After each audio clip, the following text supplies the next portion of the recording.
Un entierro. Esta historia que voy a contarles le ocurrió a un familiar muy cercano. Por protección, no diré su nombre ni el lugar donde ocurrieron los hechos, pero les aseguro que hubo cosas que vi con mis propios ojos y que hasta el día de hoy aparecen en mis peores sueños. Mi primo había tenido algunas complicaciones de salud. Por este motivo, decidí ir a pasar una temporada con él, ya que en aquel entonces yo me encontraba sin trabajo y además sus padres habían muerto hacía un par de años. Él me contó que desde hacía un tiempo había perdido el apetito y sufría constantemente de dolores en el estómago. Fuimos en varias ocasiones al médico. Le realizaron diferentes exámenes, pero todos los resultados decían que su salud estaba bien, a excepción de todo el peso que había perdido y una inflamación que tenía en el estómago.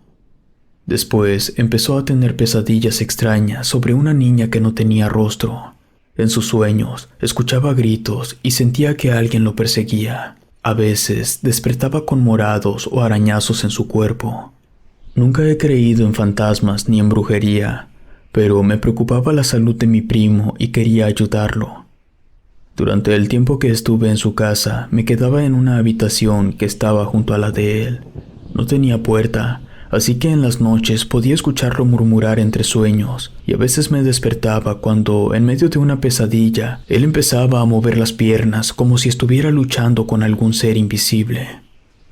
Una noche, escuchamos golpecitos en la ventana de la habitación de mi primo. Me quedé helado porque el departamento quedaba en un tercer piso y no había forma que a esa hora de la noche hubiese alguien que alcanzara la ventana. Luego escuchamos unas risas muy suaves como de una pequeña niña, hasta que de golpe el ruido paró. En ese momento, mi primo me preguntó si había escuchado. Supongo que quería confirmar que no había sido solo su imaginación. Por supuesto que le dije que sí. Durante esa semana continuamos escuchando los golpes en las noches. Algunas veces él me despertaba preguntando si había oído los ruidos, pero debo admitir que no siempre me despertaban. En cambio, él no lograba dormir más de un par de horas. Sabíamos que teníamos que hacer algo con lo que estaba pasando, así que, como venimos de una familia que siempre ha sido muy creyente, lo primero que pensamos fue en buscar ayuda en la iglesia. Allí, un padre nos recibió. Le contamos toda la historia de mi primo, los ruidos que escuchaba en la noche, su estado de salud y sus pesadillas. Entonces le aconsejó hacer una oración, regar agua bendita en su departamento y beberla. Luego de un par de días en los que habíamos seguido la recomendación del sacerdote, mi primo estaba bebiendo el agua bendita que nos habían dado en la iglesia, cuando de pronto llevó sus manos a su estómago.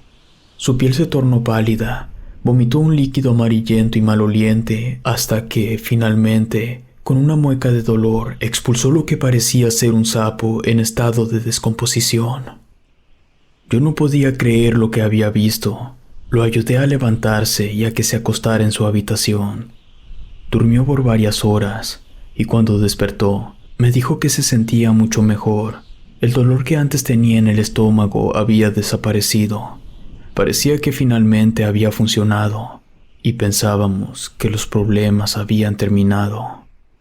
Al día siguiente me enteré que mi primo estaba saliendo desde hacía algunos meses con alguien. Yo no la conocía y la verdad se me hacía muy extraño que no hubiese estado presente durante todo ese tiempo en el que él había estado mal. Luego supe que era una mujer casada y por esa razón tenían largas temporadas en las que no se podían hablar. Ella era una mujer muy supersticiosa. Cuando mi primo le contó lo que le había ocurrido, le dijo que lo mejor era alejarse, pues ella sospechaba que su esposo había descubierto el engaño y tal vez podía terminar lastimándolo más. En ese momento pensé que era muy probable que esa relación tuviera algo que ver con lo que había pasado, y recuerdo haber pensado que, ahora que se habían alejado, todo volvería a la normalidad.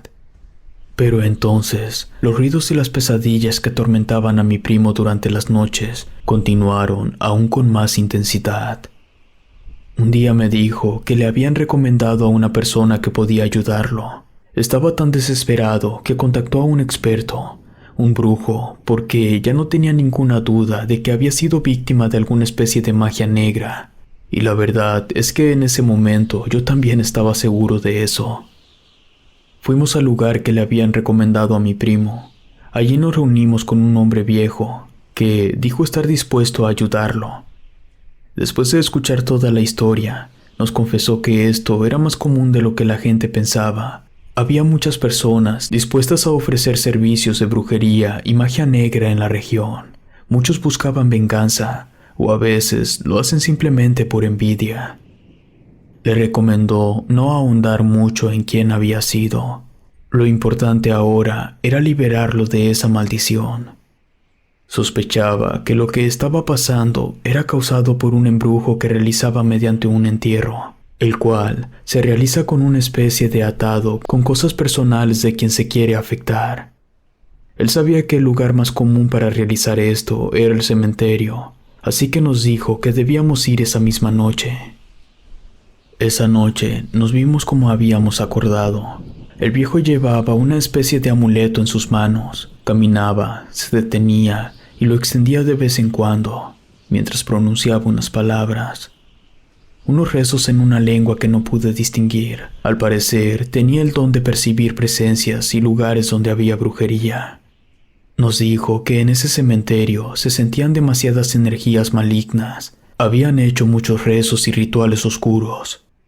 Seguimos al viejo por entre las tumbas. No sé exactamente cuánto tiempo estuvimos caminando, pero yo sentí que pasaron horas, hasta que se detuvo frente a una lápida. Nos dijo que ese era el lugar y empezó a remover la tierra de la tumba. En ese momento leí la lápida y me di cuenta que pertenecía a una niña de tan solo 6 años.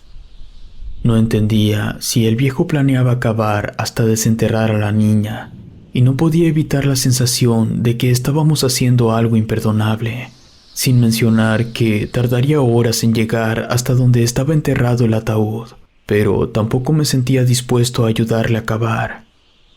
Miré a mi primo y noté que estaba pálido.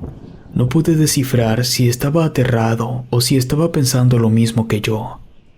En ese momento pensé en irme, en renunciar a ayudarlo, pero entonces el viejo se detuvo. Con cuidado agarró algo que estaba entre la tierra. Era algo que estaba envuelto con un pedazo de tela y atado con una cuerda áspera. Antes de abrirlo, nos pidió que rezáramos en silencio, mientras él hacía sus propios rezos y destapaba lo que había en el interior. Al abrirla, pudimos ver que la tela era en realidad una playera vieja. Dentro tenía lo que parecían pequeños mechones de pelo, una foto de mi primo medio quemada, tierra y pedazos de algo que no pude distinguir porque también estaban quemados.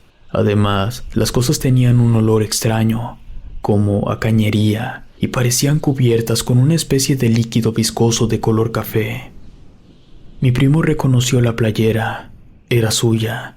Allí mismo quemamos lo que habíamos encontrado, al tiempo que el viejo continuaba haciendo aquellos rezos en esa lengua desconocida, y mientras eso pasaba, vi que mi primo palidecía aún más. Se veía mareado, como si estuviera a punto de perder el conocimiento.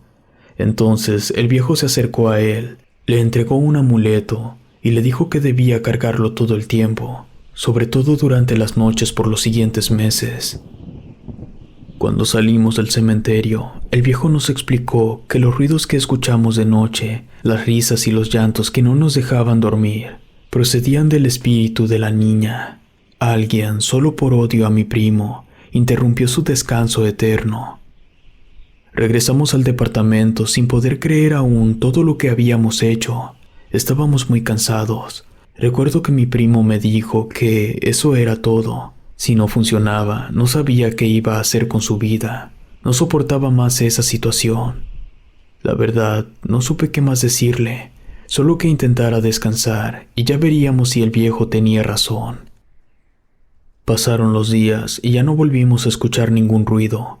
La salud de mi primo mejoró notablemente, y aunque continuó teniendo pesadillas durante un tiempo, no eran como las de antes. Supongo que fue un efecto de todo lo que vimos. Incluso yo llegué a soñar un par de veces con el cementerio, con la tumba de esa niña, y podría jurar que revivía aquel terrible olor que tenían las cosas que desenterramos esa noche. Pasado un tiempo, conseguí un trabajo y me mudé solo. Nunca volvimos a hablar de ese suceso, y la verdad es que poca gente en la familia lo supo. Muchos seguramente no nos creyeron.